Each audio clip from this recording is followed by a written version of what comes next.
बच्चा रे बाबा मेरा बच्चा ये मेरा बच्चा ये ಅಲ್ಲೇ ಅಂತಿಮ ಸಂಸ್ಕಾರ ಅಲ್ಲೇ ಮಾಡ್ತೀವ್ರಿ ನಾವು ಅಲ್ಲೇ ಹೋಗ್ತೀವ್ರಿ ನಮ್ಮ ಅಪ್ಪಾಜಿಗೆ ನೋಡಕ್ಕೆ. आराम है क्या, खाए क्या, वो सब पूछे थे.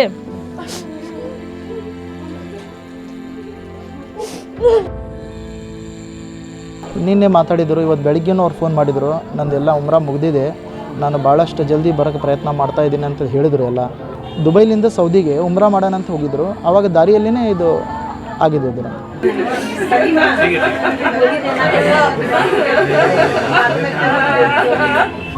ದುಬೈದಲ್ಲಿ ಅವರು ಸುಮಾರು ಒಂದು 20 ವರ್ಷದಿಂದ ಕೆಲಸ ಮಾಡ್ತಾಯಿದ್ದಾರೆ.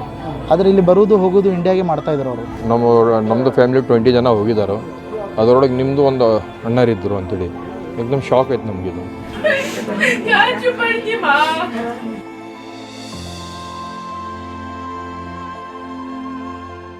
ಸೌದಿ ಅರೇಬಿಯಾದಿಂದ ಏನು ಮೆಕ್ಕಾದಿಂದ ಮದಿನಾಕ್ಕೆ ಏನು ಪ್ರವಾಸವನ್ನು ಬೆಳೆಸ್ತಾ ಇದ್ದರು. ಆ ಒಂದು ಪ್ರವಾಸ ಅಂದರೆ ಖಾಸಗಿ ಬಸ್ ಮತ್ತು ಟ್ಯಾಂಕರ್ ನಡುವೆ ಏನೋ ಒಂದು ಅಪಘಾತ ಸಂಭವಿಸ್ತಾ ಇದೆ. ಆ ಒಂದು ಅಪಘಾತದಲ್ಲಿ ಕನಿಷ್ಠ 45 ಜನರು ಏನು ಮೃತಪಟ್ಟಿದ್ರು ಅನ್ನೋ ಮಾಹಿತಿ ಬರ್ತಾಯಿತ್ತು. ಅದರಲ್ಲಿ ಓರ್ವ ಕನ್ನಡಿಗರು ಕೂಡ ಇದ್ದಿದ್ದಾರೆ. ಇದೀಗ ಹುಬ್ಬಳ್ಳಿಯ ಮೂಲದ ಅಬ್ದುಲ್ ಗನಿ ಶಿರಟ್ಟಿ 52 ವಯಸ್ಸಿನವರು ಏನು ದುಬೈನಲ್ಲಿ ಕೆಲಸ ಮಾಡ್ತಾಯಿದ್ರು. ಕಳೆದ 28 ವರ್ಷಗಳಿಂದ ಅವರು ದುಬೈನಲ್ಲಿ ಕೆಲಸವನ್ನು ಮಾಡ್ತಾ ಇರ್ತಾರೆ. ಆದರೆ ತೆಲಂಗಾಣದಿಂದ ಒಂದು ಕುಟುಂಬ ಅಲ್ಲಿಗೆ ಪವಿತ್ರ ಒಂದು ಉಮ್ರಾ ಯಾತ್ರೆಗೆ ಹೋಗಿರುತ್ತೆ. ಆ ಒಂದು ಕುಟುಂಬದ ಸದಸ್ಯರು ಇವರು ಆತ್ಮೀಯ ಗೆಳೆಯರು ಕೂಡ ಆಗಿರ್ತಾರೆ. ಆ ಗೆಳೆಯರ ಜೊತೆ ಏನು ಮೆಕ್ಕಾದಲ್ಲಿ ಒಂದು ಉಮ್ರಾವನ್ನು ಮುಗಿಸ್ಕೊಂಡು ಮದಿನಾಕ್ಕೆ ಒಂದು ಪ್ರಯಾಣವನ್ನು ಬೆಳೆಸ್ತಾರೆ. ಆ ಒಂದು ದುರ್ಘಟನೆಯಲ್ಲಿ ಅಬ್ದುಲ್ ಗನಿ ಶಿರಟ್ಟಿ ಇವರು ಕೂಡ ಇವತ್ತು ಮೃತಪಟ್ಟಿದ್ದಾರೆ. ನಾನೀಗ ಹುಬ್ಬಳ್ಳಿಯ ಗಣೇಶ್ ಪೇಟೆಯ ಹಳೆ ಮಸ್ಜಿದನ ಅಬ್ದುಲ್ ಗನಿ ಶಿರಟ್ಟಿಯವರ ಮನೆ ಇದೆ. ಅವರ ಮನೆ ಹತ್ತಿರ ಇದ್ದಾನೆ. ಅವರ ಒಂದು ಮನೆಯವರು ಇರ್ಬೋದು ಮತ್ತು ಅವರ ಸಹೋದರರು ಅವ್ರನ್ನ ಕೂಡ ನಾನು ಮಾತಾಡಿಸೋ ಒಂದು ಪ್ರಯತ್ನವನ್ನು ಕೂಡ ನಾನು ಇಲ್ಲಿ ಮಾಡ್ತಾ ಇದ್ದೇನೆ. ಹೋಗಿ 10 ದಿವಸ ಆಗಿರ್ಬೋದ್ರಿ ಅವ್ರ. ಮೊನ್ನೆ ಮಾಡ್ಯಾರ್ರಿ ಅವ್ರ ನಮಗೆ ಎಲ್ಲರಿಗೂ ಮೊನ್ನೆ ಮಾಡ್ಯಾರ್ರಿ. ನಿನ್ನೆ ನಮ್ಮ ಮನ್ಯಾಗ ಮಾಡ್ಯಾರ್ರಿ ಫೋನ್. ನಿಮ್ಮ ಅಪ್ಪಾಜಿ ಅಲ್ಲೇ ಕೆಲಸ ಮಾಡ್ತಿದ್ರಿ? ಅಲ್ಲಿ ಡ್ರೈವರ್ ಇದ್ರಿ ಅವ್ರು. ದುಬೈ ಒಳಗೆ ಇದ್ರಿ. ಅವ್ರು ಉಮ್ರಾ ಮಾಡಕ್ ಸೌದಿ ಒಳಗೆ ಬಂದಾರ್ರಿ. ಸೌದಿ ಒಳಗೆ ಬಂದ ಮೇಲೆ ಬಸ್ ಪಲ್ಟಿ ಆಯ್ತು ನೋಡ್ರಿ. ಅದು ಬಸ್ಸಿಗೆಲ್ಲ ಬೆಂಕಿ ಹತ್ತೈತ್ರಿ. ಅಲ್ಲಿ ನಮ್ಮ ಸರ್ಕಾರಲಿಂತ ರಿಕ್ವೆಸ್ಟ್ ಐತ್ರಿ, ಅಲ್ಲೇ ಮೃತದೇಹ ಮಾಡೋದೈತ್ರಿ. ನಮಗೆ ನಾವು ಅಲ್ಲೇ ಹೋಗ್ತೀವ್ರಿ, ವ್ಯವಸ್ಥೆ ಮಾಡ್ರಿ ನಮಗೆ. ಉಮ್ರಾಗ ಹೋಗಿ ಅಲ್ಲೇ ಮದೀನಾಗ ಹೊಂಟಿದ್ರಿ ಅವ್ರು. ಮಕ್ಕದಿಂದ ಮದೀನಾಗ ಹೊಂಟಿದ್ರಿ. ಇನ್ನೂ ಕಂಪ್ಲೀಟ್ ಆಗಿಲ್ರಿ ಅದ, ಇನ್ನೂ ಸ್ವಲ್ಪ ಇತ್ರಿ. ಆವಾಗ ಇದು ಮೃತದೇಹ ಆತ್ ನೋಡ್ರಿ ಅವ್ರದ್ದು. ಎಲ್ಲ ಪಲ್ಟಿ ಆತ್ ನೋಡ್ರಿ ಬಸ್. 20 ವರ್ಷದಿಂದ ಅಲ್ಲೇ ದುಬೈದಾಗ ಕೆಲಸ ಮಾಡ್ತಿದ್ರಿ? 20-30 ವರ್ಷ ಆತ್ ನೋಡ್ರಿ ಅದು. ಏನ್ ಕೆಲಸ ಮಾಡ್ತಿದ್ರಿ? ಡ್ರೈವರ್ ಇದ್ರಿ ಅವ್ರು. ಇಲ್ಲೇ ಬಂದ್ 6 ತಿಂಗಳು ಆತ್ ನೋಡ್ರಿ. ಅವ್ರು 6 ತಿಂಗಳ ಬಂದ್ ಹೋತ್ರಿ. ದುಬೈಗೆ ಕೆಲ್ಸಕ್ಕೆ ಮತ್ತೆ ವಾಪಸ್ ಹೋಗಿ ಎಷ್ಟು ತಿಂಗಳಾತ್ರಿ? 6 ತಿಂಗಳು ಆತ್ರಿ. 15 ದಿವ್ಸ ಇಲ್ಲಿ ಇತ್ತಿ ಮತ್ತೆ ಅಲ್ಲೇ ಹೋಗ್ಯಾರ್ರಿ ಅವ್ರು. 6 ತಿಂಗಳು ಆತ್ರಿ ಬಂದ್ ಹೋಗಿ. ಇನ್ನು ಮನೆಯವ್ರು ಎಲ್ಲರೂ ಅಲ್ಲಿ ಹೋಗಿ ಅಲ್ಲೇ ಅಂತಿಮ ಸಂಸ್ಕಾರ ಅಲ್ಲೇ ಮಾಡ್ತೀವ್ರಿ ನಾವು ಅಲ್ಲೇ ಹೋಗ್ತೀವ್ರಿ ನಮ್ಮ ಅಪ್ಪಾಜಿಗೆ ನೋಡಕ್ಕೆ. मेरा बच्चा मेरे गात ये मेरा बच्चा मैं ये क्या करूँ रे बाबा, बात कर मेरा बच्चा रे बाबा मेरा बच्चा ये मेरा बच्चा ये मेरे फेगनी कहाँ है रे बाबा तू, ये कहाँ है रे बाबा मेरा बच्चा ये मेरा बच्चा ये अल्लाह मेरे बच्चे को बड़ी तो मुझे गया था तू बच्चा मेरा। हमारे पास लास्ट टाइम कल कर रहे थे बात हमारे सबके साथ, रात को कर रहे थे 10 बजे। क्या बात कर रहे? आराम है क्या, खाए क्या, वो सब पूछे थे.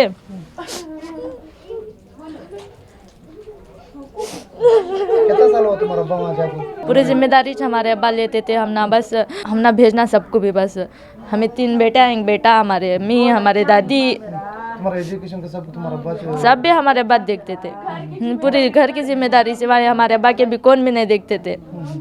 सभी हमारे अब्बा देखते थे. हम ना फैसिलिटीज़ देना वहाँ तक हमें जाको ये करना, उनको हमारे अब्बा को दफनाना, वहाँ जाको वो सब ये करना, हमारे गवर्नमेंट हमने मदद करना वहाँ भेजने की. ನಿಮಗೆ ಯಾವಾಗ ಗೊತ್ತಾಯಿತು? ನಮಗೆ ಬೆಳಗ್ಗೆ ಗೊತ್ತಾಗಿತ್ತು ಸರ್. ಮುಂಜಾನೆ 12 ಗಂಟೆಗೆ. ನೀವು ಎಷ್ಟು ಜನ ಮಕ್ಕಳು? ನಾವು ಒಬ್ಬರು ಸರ್. ನಮ್ಮ 3 ಸಿಸ್ಟರ್ ಇದೆಯಾ ಸರ್. ನಮ್ಮ ಮಮ್ಮಿ, ನಮ್ಮ ಅಜ್ಜಿ. ಲಾಸ್ಟ್ ಟೈಮ್ ನಿಮ್ಮ ಜೊತೆ ಯಾವಾಗ ಮಾತಾಡಿದ್ರಿ? ನಿಮ್ದು ರಾತ್ರಿ 3 ಗಂಟೆಗೆ ಸರ್. ಹಾಂ ಮಾತಾಡಿ ಸರ್ ಇಲ್ಲಿ ಉಮ್ರಾಗಿ ಹೋಗಿತ್ತು ಸರ್ ಅವ ಮತ್ತು ಅಲ್ಲಿಂದ ಮದೀನೆಗೆ ಹೋಗಾಗತ್ತೆ ಸರ್ ಅಲ್ಲೇ ಇದಾಗಿತ್ತು ಬ್ಲಾಸ್ಟ್ ಆಗಿತ್ತಂದ್ರೆ ಕಾಲ್ ಬಂದಿತ್ತು ಸರ್. ಈಗ ಯಾರು ನಿಮ್ಗೆ ಫೋನ್ ಮಾಡಿ ತಿಳಿಸಿದ್ರು? ಇದರದ್ದು ನಮ್ದು ಫ್ಯಾಮ್ಲಿ ಅವ್ರದ್ದು ಇದು ಇವ್ರು ಅದಾವ ಸರ್. ಹಾಂ ನಂಬರ್ ಅವ್ರ ಇದಾಗಿ ಸರ್ ತೆಲಂಗಾಣಲ್ಲಿ ಆಗಿರತ್ತಿತ್ತು ಸರ್ ಅವರು. ಹಾಂ ಈಗ ನಿಮ್ಗೆ ಇಲ್ಲಿ ಡಿ ಸಿ ಅವ್ರು ಯಾರು ಫೋನ್ ಮಾಡಿದ್ರೆ? ಹಾಂ ಡಿ ಸಿ ಅವ್ರು ಕಳ್ಸಾಗತ್ತೈತೆ ಸರ್ ನಮಗೆ ಇಲ್ಲಿಂದ ಅಲ್ಲಿ ಸೌದಿಗೆ. ಎಷ್ಟು ಜನ ಹೊರಟಿದ್ರಿ? ಮೂರು ಮಂದಿ ಐತೆ ಸರ್ ಹೋಗಾಗತ್ತೈತೆ ಸರ್. 3 ಜನ ಯಾರು ಹೋಗ್ತಾ ಇದ್ರಿ? ನಮ್ಮ ಅಣ್ಣ ಮತ್ತು ನಮ್ಮದು ಚಾಚಾ. ಹಾಂ ನಾವು 3 ಮಂದಿ.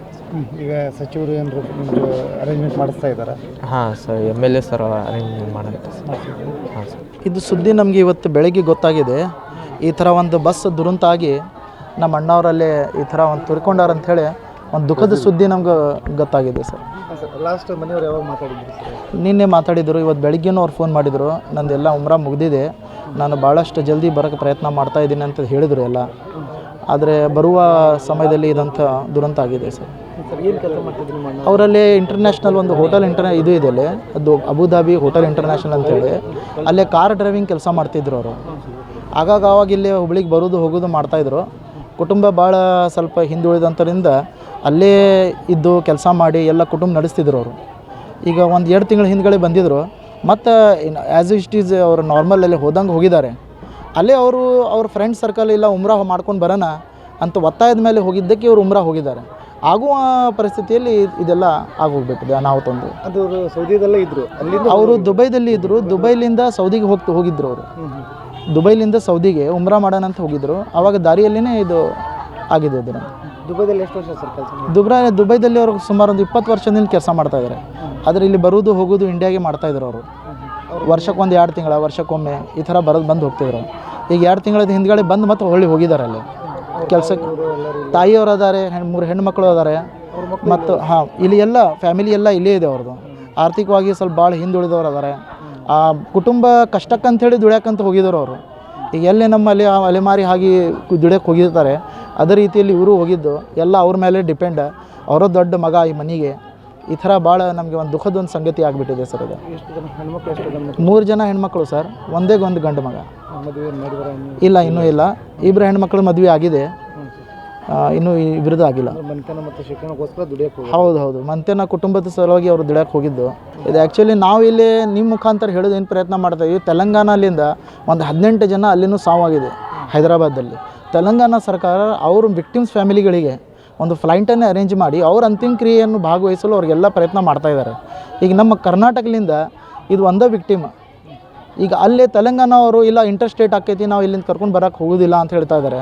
ದಯವಿಟ್ಟು ನಮ್ಮ ರಾಜ್ಯದವರು, ನಮ್ಮ ರಾಜ್ಯ ಸರ್ಕಾರ ಅವ್ರ ಮನೆತನದಿಂದ ಒಬ್ಬರು ಯಾರ ಕುಟುಂಬಸ್ಥರಿಗೆ ಸದಸ್ಯರಿಗೆ ಹೋಗುವಂಥ ಒಂದು ಇದು ವ್ಯವಸ್ಥೆಯನ್ನು ಮಾಡಿಕೊಟ್ರೆ ಅಂತಿಮ ಕ್ರಿಯೆಯಲ್ಲಿ ಭಾಗವಹಿಸಿ ಒಂದು ಅಂತಿಮ ದರ್ಶನವನ್ನು ಸಹ ಪಡಿಬಹುದು. ಇದೇ ತಮ್ಮಲ್ಲಿ ನಾವು ಇದನ್ನು ವಿನಂತಿ ಮಾಡ್ಕೊಳ್ತೀವಿ ತಮ್ಮ ಮುಖಾಂತರ. ನನ್ನ ಹೆಸರು ವಸೀಮ್ ಹಕೀಮ್ ಅಂತೇಳಿ, ನಾವು ಅವ್ರ ರಿಲೇಷನ್ ನಮ್ಮ ಬ್ರದರ್ ಆಗ್ಬೇಕು ಸರ್ ಅವರು. ಸರ್ ಮಧ್ಯಾಹ್ನ 1-1:30 ಗೊತ್ತಾಯ್ತು ಸರ್. ಏನಾಗುತ್ತೆ ಸರ್?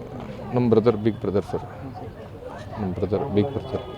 ಮಧ್ಯಾಹ್ನ 1-1:30 ನಮ್ಗೆ ಸುದ್ದಿ ಬಂತು ಹಿಂಗಾಗಿದೆ ಅಂಥೇಳಿ. ಹೈದರಾಬಾದ್ ಫ್ರೆಂಡ್ ಅವ್ರು ಏನು ಹೋಗಿದಾರಲ್ಲ, ಅವರು ಅಲ್ಲಿಂದ ಒಂದು ಇಂಟಿಮೇಷನ್ ಬಂತು ನಮ್ಮದು ಫ್ಯಾಮಿಲಿ 20 ಜನ ಹೋಗಿದ್ದಾರೆ.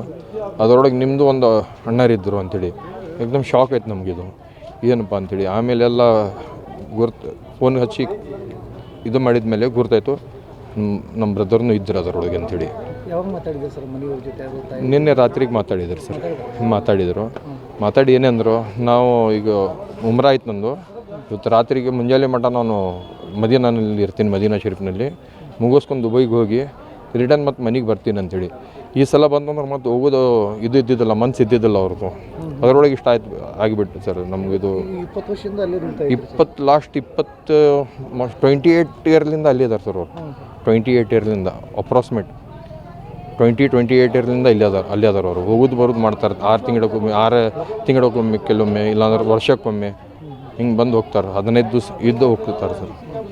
ಅಲ್ಲಿ ದುಡಿಮೆಯಿಂದ ಅವ್ರ ಮನೆತನ ಎಲ್ಲ ಅವ್ರಲ್ಲಿಂದ ನಡೆಯುತ್ತೆ ಸರ್ ಮನೆಯೆಲ್ಲ. ಅವರು 3 ಮಕ್ಕಳು ಹೆಣ್ಮಕ್ಕಳು. ಹೆಣ್ಮಕ್ಕಳು, ಒಬ್ಬ ಗಂಡು ಮಗ, ಅವನು ಓದ್ತಾ ಇದ್ದಾನು. 2 ಮಂದಿದ್ದು ಮದುವೆ ಆಗಿದೆ. ಒಂದೇನು ಮಗಳು ಮನೆಯಲ್ಲಿ ಇದ್ದಾಳೆ, ಅವ್ರದ್ದು ಮದುವೆ ಮಾಡ್ಬೇಕು ಸರ್. ಅದು ಹುಡುಗ ನೋಡೋಕ್ಕಂತೇಳಿ ಬರೋದು ಇದ್ದರು ಅವರು, ಅವ್ರದ್ದು ಫಿಕ್ಸ್ ಮಾಡ್ಬೇಕಂತೇಳಿ ಇಷ್ಟೊಳಗೆ ಇಷ್ಟ ಆಗಿಬಿಟ್ಟಿದೆ ಸರ್. ಅಂದರೆ ಈ ಸಲ ಬಂದ್ರೆ ನಾವು ಇಲ್ಲೇ ಸೆಟ್ಲ್ ಆಗಿಬಿಡ್ತೀವಿ. ಅದು ಚಾನ್ಸಸ್ ಹೆಚ್ಚಿತ್ತು ಸರ್. ಲಾಸ್ಟ್ ಟೈಮ್ ನನಗೂ ಹೇಳಿದರು ಅವರು, ನಾವು ಬಂದೆ ಅಂದ್ರೆ ಹೋಗಿಲ್ಲಪ್ಪ ಅಂಥೇಳಿ. ನಾನು ಅಂದೆ ಬೇಡ ಬಿಡಪ್ಪ, ಭಾಳ ದಿವಸ ದುಡಿದೆ ನಿನ್ನಲ್ಲಿ, ಇಲ್ಲ ನಮ್ಮ ದೇಶದಲ್ಲಿ ಇದ್ದ ಕೆಲಸ ಇಲ್ಲಿ ಏನೋ ನಾನು ದುಡಿಯೋಣ ಅಂಥೇಳಿ. ಆಯ್ತು ಫಸ್ಟ್ ಮಾಡಿ ಡ್ರೈವಿಂಗ್ ಮಾಡ್ತಿದ್ರು ಸರ್ ಅವರು. ಡ್ರೈವಿಂಗ್ ಇಲ್ಲ ಸರ್, ಡ್ರೈವಿಂಗ್ ಮಾಡ್ತಿದ್ರು. ಅಬುದಾಬಿ ಇಂಟರ್ನ್ಯಾಷನಲ್ ಇದು ಹೋಟೆಲ್ ಇದೆ, ಅಲ್ಲೇ ಡ್ರೈವಿಂಗ್ ಮಾಡ್ತಿದ್ರು.